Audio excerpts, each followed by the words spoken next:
Welcome back to another one of Mr. Lang's vlogs. Today we're talking about World War II, and we're continuing our conversation where we left off on the first one. So here, again, where we left off, we now have the big three of the Allies versus the Axis powers.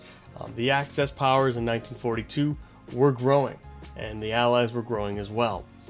So where we left off, we saw that, of course, Hitler was still entrenched in the Soviet Union, and he is going to be facing some of the hardest fighting of this war. Again, we're going to have Hitler and his German army against Stalin and his Russian army, the Soviet Union. Again, when you look at the numbers, they're pretty well stacked against one another.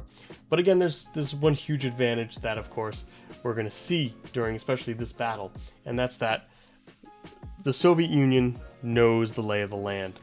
Stalingrad is going to become, in the winter of 1942-1943, just a sea of snipers, as Hitler and the German army is literally stuck in Stalingrad and cannot get past there.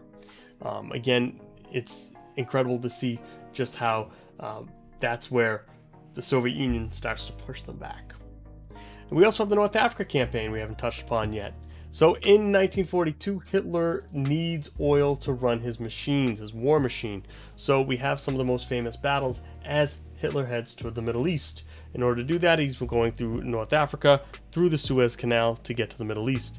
It is Monte, again, good old General Bernard Law Montgomery of the British, that is going to go ahead and go up against a very, very, very incredible general, unfortunately on the wrong side, General Erwin Rommel, aka the Desert Fox.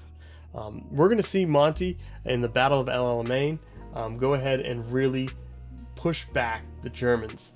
It really is incredible to see these two men, very incredible strategists, go up against one another.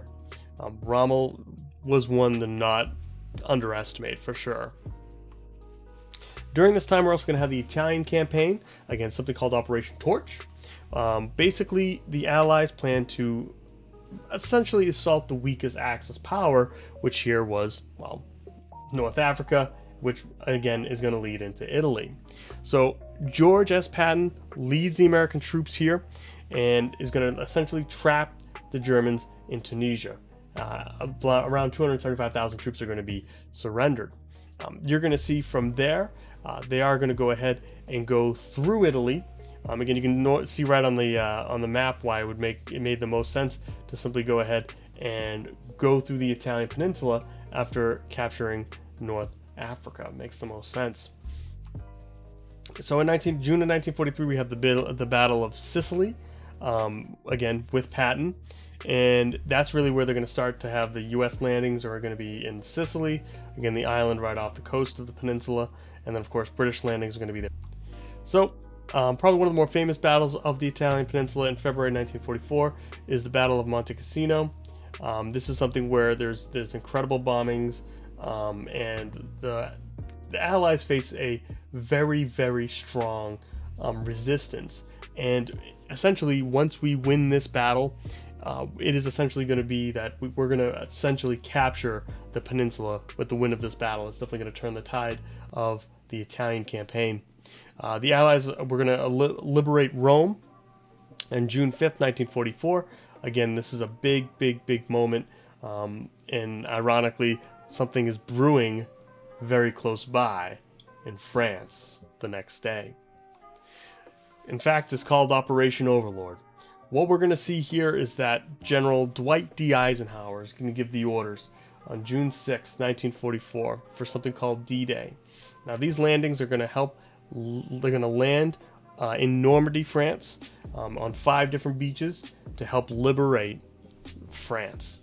France has been under control of the Nazis for years now, and what we have seen is that people, including Charles de Gaulle, has been begging us to open up a foothold in France. We need to get our men in Europe. And so, of course, we do that with D-Day, Operation Overlord. When we do go ahead and we land in Normandy, we actually go ahead, we land in 5 different beaches, Utah, Omaha, Gold, Juno, and Sword. The U.S. Is going to be in charge of getting Omaha Beach, which actually had the most, definitely the most resistance over all the other beaches.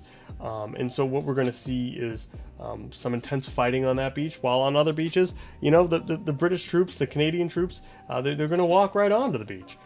So it is very interesting to see that, you know, those men that sacrificed, those young men that sacrificed their lives that day, getting that foothold in France. It's incredible what they did that day. Now, prior to, you're going to see the 82nd and the 101st U.S. Airborne is going to parachute behind enemy lines, and when they do, they're going to do that the night before to help with some of the resistance there as well. They're going to be very inaccurate, unfortunately, where they land, but again, the idea was that they were going to meet back up with the troops that are going to land in Normandy. So when they land in Normandy, they're going to land on these Higgins landing crafts.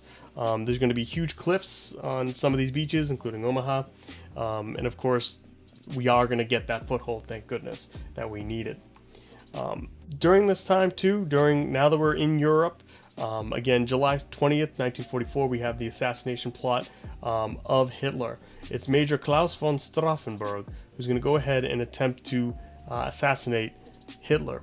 He actually goes ahead and arms a bomb in a suitcase and puts it underneath the desk, underneath the table where Hitler was planning and left the room. Unfortunately, the way the blast occurs is that the table actually kind of blocks Hitler and kind of saves him, as when it goes off, it kind of lifts the table there.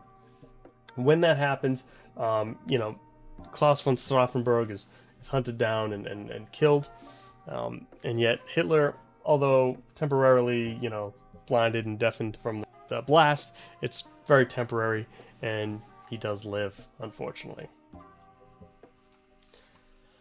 And again, you can sort of see where everything ended up, as you can see here, where Hitler was number 1 in this picture.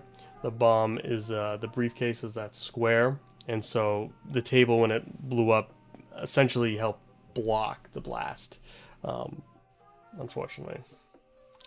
So, the liberation of Paris in August of 25th, 1944, signaled that, of course, we were in Europe and we were making progress. And so Charles de Gaulle, in triumph, as he goes ahead and, you know, marches in the streets, the French people are overjoyed, as now, you know, they see that the Nazi regime is coming to an end. We are headed towards Berlin. This is the road towards Berlin now. And when we get towards Berlin, we're going to see that Hitler's going to bring out some of the most trained soldiers here to really push us back. So there we are, U.S. troops in Paris, again helping to liberate the country of France. So the Battle of the Bulge really is Hitler's last offensive. It's his last-ditch effort to go ahead and at least buy time before we were headed to Germany. At this point, we were taken over so much that it was going to be near impossible that we were going to be defeated completely. However, during the very cold months of December 16th to January 28th into 1945, we were going to be literally faced with some of the heaviest opposition of this war, as he does send out some of the best, including the SS, against these troops, against our troops. We are going to essentially break through the Bulge and get into Germany, of course, during as well. Again, when he sends his best, these are the SS troops here. You're going to notice something here. When you look at the SS troops uniform, the Massachusetts State Police actually modeled their uniforms after the SS. Again, you can sort of see the resemblance right here. Obviously, it's changed to blue. The reason why is, of course, they are very, they're very authoritative, and because of that, I think that's why it was adopted like that. But yes, if you see the two, it's kind of uncanny, right? And I should point out that's a Dachau prison camp uniform there. So again, the Battle of the Bulge, this last offensive is something that is during the winter. It's snowy, and it really does slow our advance down into Germany, but we get there. And during this time, we also have the conference at Yalta. Essentially, this is where we know that we're going to win this war. Again, it's a matter of time. So now we have to face, essentially, divvy up and see, okay, what's going to happen? What's the aftermath of this war? FDR wants quick Soviet entry into the Pacific War, because one thing we haven't discussed yet was, of course, what was going on in the Pacific during this time, which we will in our next one. Now, FDR goes ahead and wants Russia to open up a second front there. However, we're going to see they don't until the last minute. FDR and Churchill are going to give Stalin Poland as like a buffer between the USSR and Germany. In return, we wanted influence and essentially a weakened Germany. And we are going to get that at the end of the war, as Germany is going to be split up into different spheres of influence between the Allies. Churchill is different. He wants a strong Germany as a buffer against Stalin. Churchill already sees the writing on the wall. Once we defeat Hitler, he's not the only threat in Europe. Again, Stalin is also a threat. And although right now we were all allies because we have a common enemy, that's not going to last very long, and Churchill knows that. So he feels if there's a strong Germany, that'll create a buffer between Stalin and, again, against Great Britain. FDR argues for United Nations, similar to the League of Nations, but in this case, this United Nations will go ahead and allow these countries to discuss issues prior to just acting on them. During this time, Mussolini and his mistress are strewn up in Milan in 1945. Their bodies are desecrated. It's a sad sight, but again, he was an evil man. And so now Italy is no longer an ally to Japan and Germany in this war. And so, of course, we are going to see that, well, at the end, this is what happens. During this, we actually see the US and the Russians meet on April 25th, 1945. Again, now both lines have actually met. Think about that. Again, the Soviet Union was fighting their part of the war, US fighting their part of the war over in France. And so, of course, this is the first time two troops have actually met. And of course, it's the end of April of 1945. And we're going to see that, well, they're going to start running. Especially the Russians are going to start running into these camps. The Holocaust is an absolutely horrible event that happens here. Again, essentially, what the Germans do, is they are going to commit a genocide of the Jewish people, simply because they're Jewish. It's absolutely horrible. You're going to have death camps, concentration camps set up throughout Germany, throughout the western part of Poland as well. And these camps were set up and nobody really knew. There were rumors. Nobody really saw the devastation until finally, again, the Soviet Union goes into, breaks into the line and goes towards Germany. And the same here on the other side. It is the Russians that run into these camps first. They're horrible, these camps. In fact, Auschwitz is one of the more famous ones. It's still there today as a museum, so you can go ahead and see it and kind of tour and see just how horrible this really was. A very famous author, Elie Wiesel, is pictured there. He's going to actually write the book Night. I don't know if you've ever heard of Night, but he's going to write that book as about his experiences, really influenced by his experience being in a concentration camp. It's horrible what happens, and when this starts to get exposed, people aren't prepared even though the rumors were out there. Now the proof is there.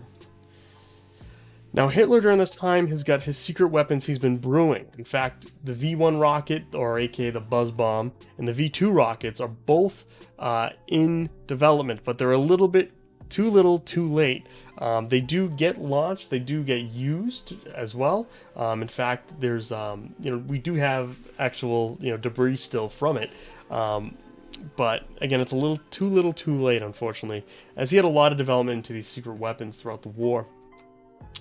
In April 30th, 1945, he commits suicide one day after he's married to, Eva Braun, his, longtime girlfriend. And what we find is that Eva Braun takes a cyanide pill and kills herself, and Hitler shoots himself in a bunker. And that's where he's found, as justice was never truly served for what he did, the horrible things he did. So, May 8th, 1945, we have VE Day, that's Victory in Europe Day. Again, a great celebration, as here we are, Germany finally surrenders. The war in Europe is over. However, the war is not over overall, as the Pacific is still raging on. So again, incredible to see these rejoicing crowds. Again, this is a big moment in history, VE Day, it really is. During the war, we do have to mention the code breakers, who are going to go ahead with the Enigma machines and break the codes of the Japanese and the Germans, which is pretty incredible. These machines are very primitive, if you will, by today's standards, as we'd have like circuit boards and stuff, but it's fascinating to see how they worked. There were many different ones. Of course, they'd get new codes, so they'd have to make new code breaking machines, and of course it's fascinating to see just the amount of wires and everything in them. And again, they're fascinating. They really are. In our next one, we're going to talk about the Pacific Theater. Again, a theater that the U.S. was a main part of. And we'll catch you in our next one. We'll see you back in the classroom.